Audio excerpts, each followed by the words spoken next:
Welcome into my studio. Thought I'd put up a short video showing you what I've been working on lately. A really dramatic lemur.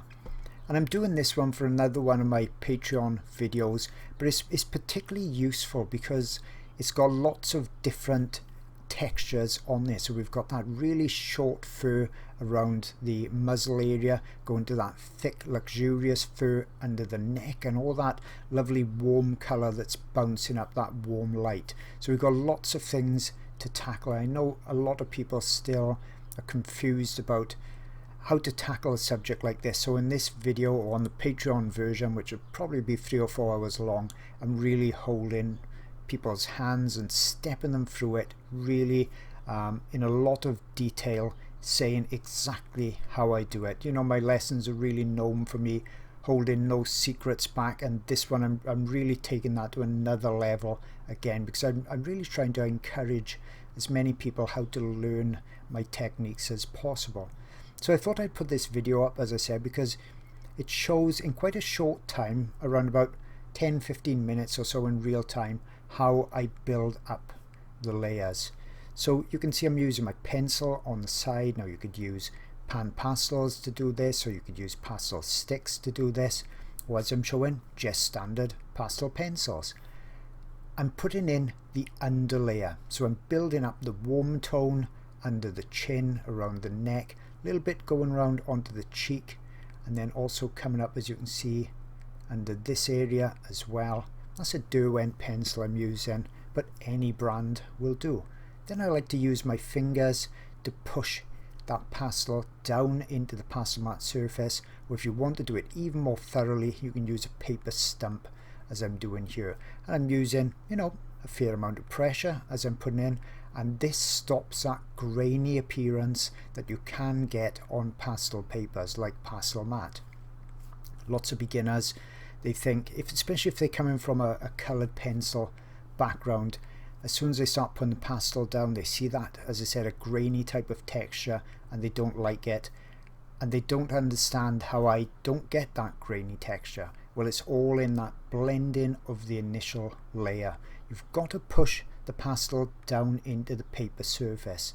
So if you think of the paper surface kind of as hills and valleys on a mountain, I say this quite a bit on my videos, if you just put the pastel on with a pencil on its side, all the pigment is just sitting on the peaks of the mountains. The graininess you're seeing is the actual untouched paper that's down in those valleys. Pushing the pastel down into it with your finger, blending in, or paper stump, as I said, it's even more thorough doing it, pushes the pigment down into the valleys, so the graininess is gone. And then as I build up layers, my drawing, as you can see, can be very, very smooth indeed. Now you saw me put that initial kind of warm layer in, and what I'm doing now is the layer that I'm calling texturizing. So I'm putting in the dark elements. So if you look on the reference photo, forget about the highlights we're seeing on top. Think about the shadow areas that we're seeing as we look down into the fur. Okay, so that's what I'm putting in, and you can see I'm going much darker than you would expect where we're going to see the lighter fur. But you see I'm lining things up as well to make sure it's in the correct position. Now don't forget, I'm shooting from the camera angle off to the left, coming across, so my drawing looks a little bit distorted, but it is actually the exact same size. I traced this drawing on there, so I know it's identical in proportion. Okay, so just forget about that. I'm always just showing you the technique so you can create your own masterpiece. So with pastels, we've got that benefit, that fantastic benefit, where we can put the light over dark, so I don't have to go reserving any colors for light areas at all. I can just put my layer of light on top of the darker underlayer, and that's what you'll see. But rather than block it all in one masked dark grey color, I like to, you know, kind of copy the texture that I'm seeing. You can see it's not really black in all areas, so that's what I'm doing, putting in the shape and the form, and then you'll see me put the lighter areas on top as I build up the depth. Because remember, with fur, we've got to think of it as layers. If you was lucky enough to be able to feed or touch the lemur, you would be able to tell that the fur, especially on the cheek and around the neck, is very, very thick.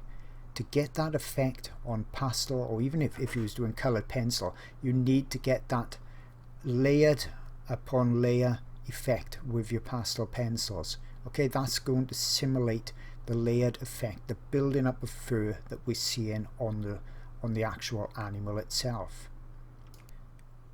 Now, my drawings are known for being, you know, quite punchy. It's kind of like a word that people on my Patreon group make fun of me for saying, to keep things punchy. And you can see here I'm using my Cretacolor pastel or chalk lead, and look how dark it is. So that's one of my tips that I share on my Patreon channel, how to get the darks as dark as I get them. Now, lots of professional artists on Instagram and Facebook and YouTube, they adjust their photos or their video to make it look like their darks are really super dark, but that's just cheating, people, because you can't get this dark with a pencil, nowhere near this dark.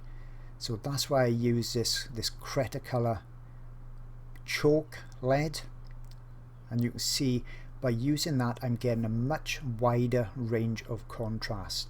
I'm going much darker with the blacks, and that's going to make my whites look much whiter. So I got that big, huge contrasty range that when you see my drawings in real life for a subject like this, they look very, as I said, a wide range of contrast. So the blacks look super black, and they stand out a lot then from other people's drawings. You can see I'm using that to put in the areas, just the areas that I want to be extremely dark.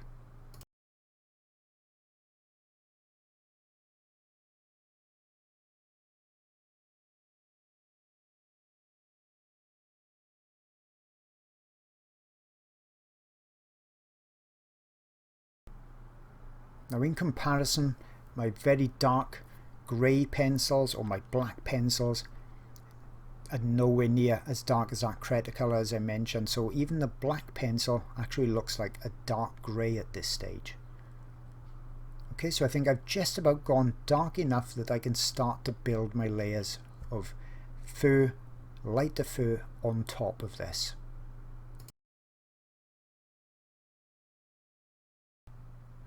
Now, it's important to go in the direction that we're seeing the fur is growing and the way it's lying down on the subject. This is what's giving it its shape, its form, and the structure. Okay, so the way the little hairs are changing direction, that's what we're concentrating on now. And you can see how that darker underlayer, that's doing the effect that I want. That's acting as a shadow area in between. But also notice, very importantly, I haven't just jumped to a white pencil. I'm building up those layers. Okay, see, I twist my pencil every few strokes and stops me getting a flat end to it. It means I don't have to be sharpening the pencil up every stroke or two. It's surprising how long I can use it for before I've got to resharpen it.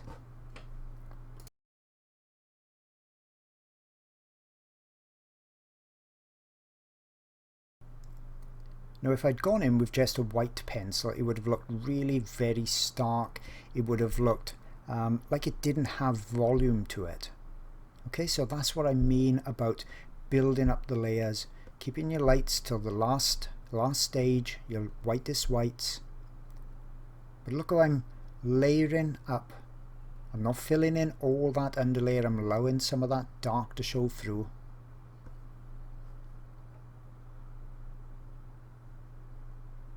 You see it goes quite over the dark area down there, and to get the white cheek areas, the lighter cheek areas, you'll see me build up with the lighter and lighter tones. I just sharpen my pencil a bit then. Don't want to let your pencil go too blunt, otherwise you'll be putting very thick marks down.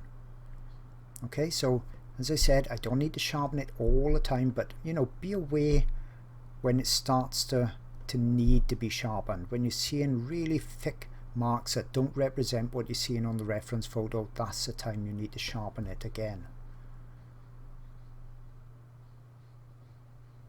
See there how I'm leaving a lot of that underlayer showing through.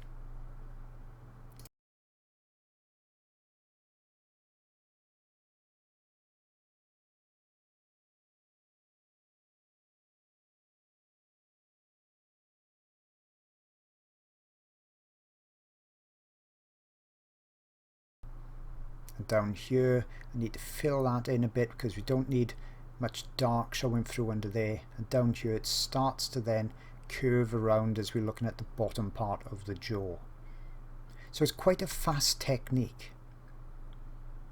Within about 15 minutes or so all this area has been completed. So personally I find that a lot faster than doing similar with coloured pencils, and that's why I personally like the pastels, because I can do drawings that are quite large in a quick time.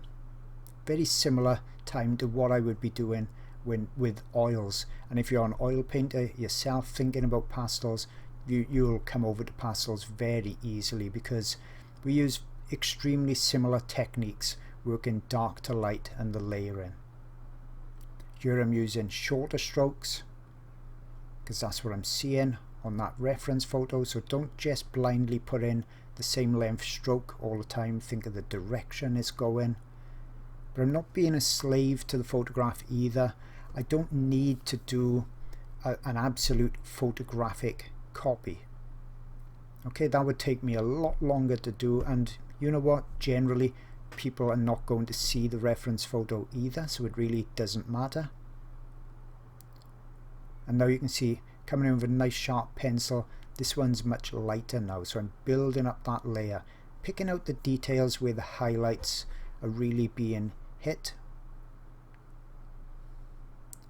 So you can see how that area is now starting to stand out a lot more. Don't need hardly any pressure with the pencil, and this pastel matte paper will take many layers if you don't saturate it too early on. So I can really continue to build up this detail to the degree I'm happy with.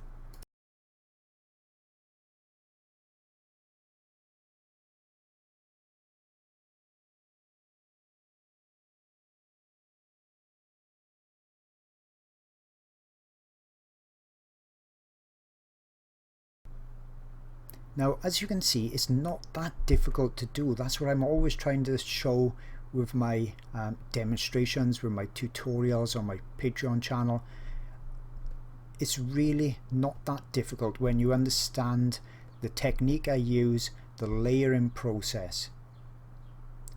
Okay, it's just a learning process, that's all it is. So if you really want to do pet portraits, it doesn't matter whether it's a horse or a dog or a cat or even a fish or reptile, really doesn't matter. We use very similar techniques as I work from dark to light, and I show that a lot in my Patreon videos. I think there's probably well over 100 videos now, covering lots and lots of different subjects.